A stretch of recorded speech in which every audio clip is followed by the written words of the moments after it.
In this video we'll learn more about water.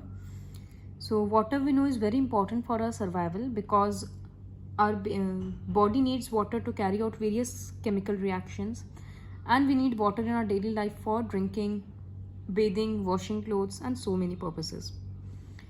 So water on earth exists in three forms. In solid form it exists as ice, in liquid form it exists as water, and in gaseous form it exists as water vapor. In liquid form it is available in various regions like oceans, seas, rivers, lakes, and so many forms.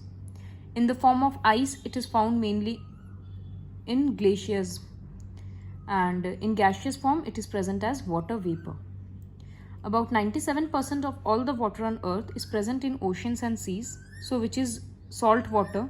We cannot use this water for our daily needs, and only 3% is available as fresh water in the forms of rivers and lakes and streams and ice. So जब glacier पिघलता है तो वो fresh water ही देता है, तो वहीं से reverse originate हो रहा है. फिर बारिश के फॉर्म में हम लोगों को मिल रहा है. वाटर वेपर जो है वो भी कंडेंस होकर ड्रॉप्स दे रहा है, तो फ्रेश वाटर बन रहा है. जब ये और कुछ फ्रेश वाटर ग्राउंड वाटर के फॉर्म में भी प्रेजेंट होता है. ये चार्ट है from which you have to remember the percentage of each. 97 is oceans and seas, 2% glacier and ice caps, 0.7 groundwater, and 0.3% rivers, lakes, and streams. Now, what are the local sources of water? पानी अगर daily needs के हिसाब से हम लोगों को कहाँ मिलता है? डेली नीड के हिसाब से रिवर्स, लेक्स एंड पॉन्ड्स, गांव के लोगों को भी, शहर के लोगों को भी. बट काफ़ी जगह ऐसे होता है जहाँ लोगों को काफ़ी दूर जाना पड़ता है पानी लेने के लिए. So they have to go long distances to fetch water. वो लोग मटकी में पानी लेकर आती है. Water is supplied through a water supply system maintained by the civic agencies. Generally municipal community, municipal corporation का काम होता है. वाटर फ्रॉम लेक्स और rivers is purified in a water treatment plant. पहले नदी के पानी को साफ किया जाता है, उसके बाद उसको पाइप्स के थ्रू हर जगह सप्लाई किया जाता है, घर में, ऑफिस में, स्कूल्स में. Now there are two terms, ground water and water table. Suppose this is a land. ये लैंड है. ग्राउंड वाटर मतलब यहाँ पर नीचे में पानी होगा, तो this is water which I am indicating with blue pen. This is water. तो ये तो समझ में आ गया ग्राउंड वाटर होगा, क्योंकि what is ground water? The water which is trapped beneath the surface of the earth in between rocks is called groundwater. तो water table एक नया कंसेप्ट है. जस्ट ग्राउंड वाटर के ऊपर का जो लेयर होता है, ये पोर्शन, ये वाटर टेबल कहलाएगा. तो लैंड और ग्राउंड वाटर के बीच का जो पोर्शन है, ये वाटर टेबल है, and this is underground water. The definition here is not visible, so learn from your own book. Water table और ग्राउंड वाटर दोनों का डेफिनेशन यहाँ दिया हुआ है. ये ग्राउंड वाटर हम लोग कैसे निकालते हैं? पंप्स के थ्रू ऊपर खींचा जाता है. Hand pump, electric pump, boring किया जाता है, इन सब चीज़ के through. Also we know that 3/4 of the surface of the earth is covered with water, therefore it is called blue planet. इतना 3/4 हिस्सा एक अर्थ का, अगर 3/4 हिस्सा में सिर्फ पानी ही है, ये पूरा में पानी है, सिर्फ इतना सा पोर्शन अगर ज़मीन है, तो फिर भी पानी का इतना कमी क्यों है? क्योंकि जो इतना में पानी था उसमें से इतना पानी तो सिर्फ सॉल्ट वाटर है, यूज़ ही नहीं कर सकते. तो सिर्फ इतना सा फ्रैक्शन पानी हम लोगों को फ्रेश वाटर के फॉर्म में मिल रहा है, जो यूज़ किया जाएगा. इस वजह से पानी का कमी है.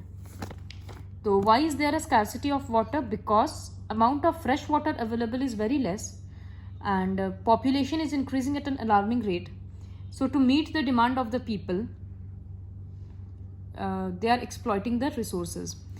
Also rainfall कमते जा रहा है क्योंकि डिफॉरेस्टेशन के कारण. तो रेनफॉल कम रहा है तो फ्रेश वाटर का सोर्स और भी कम जा रहा है. तो बहुत सारा सोर्सेज है पानी का कमी होने का. पहला है इंक्रीज इन पॉपुलेशन. दूसरा, increase in the demand for water due to increase in construction activities, increase in manufacturing activities, in agricultural activities. हर चीज़ में तो पानी का इन्वॉल्वमेंट है. तीसरा, decrease in rainfall due to deforestation. चौथा होगा rapid use of ground water. Ground water इतना रैपिडली यूज कर लिया जा रहा है कि वो डिप्लीट हो जा रहा है। तो ये रीजंस है स्कैरसिटी ऑफ वाटर का। 4-5 पॉइंट हम लोग बनाकर लिख सकते हैं। You already know what greenhouse effect is, so I am not going to explain it again. Next topic is water management. हम लोग अपने वेस्ट वाटर को कैसे मैनेज कर सकते हैं। गंदा पानी डायरेक्टली फ्लो नहीं करने देना चाहिए।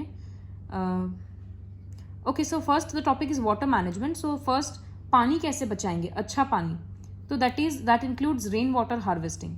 बारिश का पानी को हम लोग कैसे बचा सकते हैं। अंडरग्राउंड टैंक्स में अगर बारिश हो रहा है तो पानी हम लोग कलेक्ट करके अंडरग्राउंड टैंक में अगर वो फिल होते जा रहा है तो इससे क्या होगा, वो धीरे धीरे अंडरग्राउंड सॉइल में मिक्स हो जाएगा, तो जिससे ग्राउंड वाटर रिचार्ज होगा। फिर रेन वाटर को कभी कभी ओपन टैंक्स में भी स्टोर किया जाता है, जिससे वो डेली एक्टिविटीज़ में काम में ले लिया जाता है, जैसे washing clothes, cleaning floor and so on. So ये होता है rain water harvesting. We already know that this is not a new concept. पहले भी रेन वाटर को हार्वेस्ट किया जाता था, ये सब हम लोग ऑलरेडी पढ़ चुके हैं, जैसे कुंड से संदराज, इन सब के फॉर्म में। इस पानी को लोग इरिगेशन वगैरह में भी काम में ले सकते हैं। तो एक पानी बचाने का सबसे बेस्ट तरीका है रेन वाटर हार्वेस्टिंग। फिर फार्मर्स भी पानी बचाते हैं, अपना इरिगेशन का मेथड को चेंज किए। पहले वो लोग क्या करते थे, पाइप के थ्रू इरिगेट किया जाता था फील्ड, उससे बहुत पानी बर्बाद होता था। तो अब वो लोग ड्रिप्स इरिगेशन टेक्निक या स्प्रिंकलर टेक्निक यूज़ करते हैं। You can Google these words so that you'll get a better idea. एक फ़ोटो से ही समझ में आ जाएगा। तो ये सब टेक्निक से भी पानी हार्वेस्ट किया, रेन वाटर, सिर्फ रेन वाटर नहीं, सॉरी, फ्रेश वाटर को हार्वेस्ट किया जाता है। फिर ट्रीज नहीं कट करना चाहिए, so stop deforestation and start afforestation. उससे रेनफॉल इंक्रीज होगा, एयर प्यूरिफाई होगा, तो वाटर कंजर्व होगा। And these are the methods which we can practise at home, that while brushing turn off the tap, get the leaking taps repaired, because drop by drop a lot of water is getting wasted, and water the plants using a mug instead of a pipe. So these are the methods through which we can conserve water, through which we can harvest water. Now next topic is waste water management. ये हम लोग पढ़े कि अच्छा पानी को कैसे बचा सकते हैं, और अभी है कि गंदा पानी को हम लोग कैसे ट्रीट कर सकते हैं। तो गंदा पानी जनरली क्या होता है, गंदा पानी होता क्या है सबसे पहले, what is waste water. So the water from our houses and from the offices and from factories which contains different types of waste is called waste water. This is also called sewage. So generally क्या किया जाता है, इन सब चीज़ों को reverse में ऐसे ड्रेन कर दिया जाता है, जिससे रिवर जो फ्रेश वाटर था, जो अच्छा था, वो भी गंदा हो जा रहा है। और रेन वाटर भी जो फ्लो जब गिरता है, बारिश गिरता है, तो रोड वगैरह का पानी ड्रेन में जा रहा है। कोई सीमेंटेड फ्लोर है तो वो ड्रेन में जा रहा है, ड्रेन से वो रिवर में जा रहा है। तो रिवर ऑलरेडी गंदा था, वो बारिश का अच्छा पानी जो सेव हो सकता था वो भी गंदा हो गया। तो रिवर को पल्यूट नहीं करें, उसके लिए एक ट्रीटमेंट है जिसको बोला जाता है स्वेरेज सिस्टम। मतलब जितना भी गंदा पानी है, जो भी स्वेज है, वेस्ट वाटर है, उसको पहले एक फैक्ट्री में लाया जाता है, that is called sewerage treatment plant और sewerage system.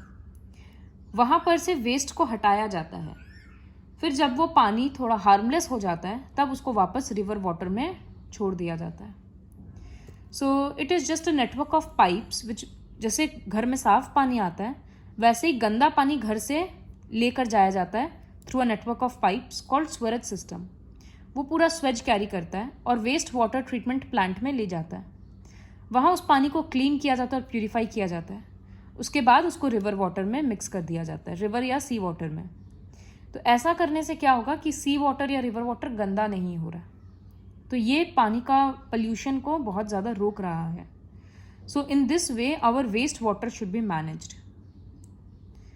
Next is our role. We play an active role in waste water management and maintaining a clean and healthy surrounding. अपने सराउंडिंग को क्लीन रखने के लिए और पानी बचाने के लिए हम लोग भी बहुत कुछ कर सकते हैं, जैसे अपना वेस्ट को ही कम कर देंगे। घर से जो वेस्ट वाटर निकल रहा है, फ्रूट्स वेजिटेबल्स धोने के लिए जो पानी काम में आ रहा है, that can be use for cleaning the floor. Then we should not throw solids like left over food और लीव्स और कॉटन और polythene bags into the drains, because इससे ड्रेन्स चोक होता है। कुकिंग ऑयल ड्रेन में नहीं फेंकना चाहिए, बिकॉज उससे पाइप्स खराब हो जाता है, तो स्वेरेज सिस्टम का पाइप खराब हो जाएगा, फिर रिप्लेसमेंट में झमेला। Do not throw chemicals like paints, medicine, engine oil etcetera in the drain, because बहुत सारा माइक्रो ऑर्गेनिजम्स है जो वेस्ट प्रोडक्ट को डिकम्पोज कर देता है, तो अब वो माइक्रो ऑर्गेनिज्म ही मर जा रहा है because of paints, medicine and so on. तो ये सब चीज़ों को नहीं फेंकना चाहिए ड्रेन्स में। So these are the roles which we should perform as an individual to conserve water. So this is all about waste water management and water harvesting. See this, do you know the wastewater or sewage flows through a network of underground drains. Underground drains मतलब road है उसके नीचे drain है. You must have seen some open drains also in your locality. वो दिखता है हम लोगों को रास्ता के दो साइड में ड्रेन है. बहुत सारा अंडरग्राउंड ड्रेन भी होता है. ड्रेन्स जब खुला होता है तो उससे स्मेल आता है, that is a breeding place for mosquitoes, उससे बहुत डिजीजेज होता है. फिर वेस्ट स्टैगनेंट होने लगता है तो the waste water may then seep underground. गंदा पानी सॉइल के अंदर जा रहा है तो इससे अंडरग्राउंड वाटर भी कंटामिनेट हो जा रहा है. Contaminated drinking water can cause diseases like cholera, typhoid, jaundice, ये सब भी हो सकता है. तो इस वजह से एक अच्छा स्वेज सिस्टम, जैसे साफ पानी का एक अच्छा सप्लाई, वाटर सप्लाई सिस्टम है, वैसे गंदा पानी को ले जाने का भी एक अच्छा सिस्टम होना चाहिए ताकि उससे डिजीजेस भी ना हो और वाटर पोल्यूशन भी रुके.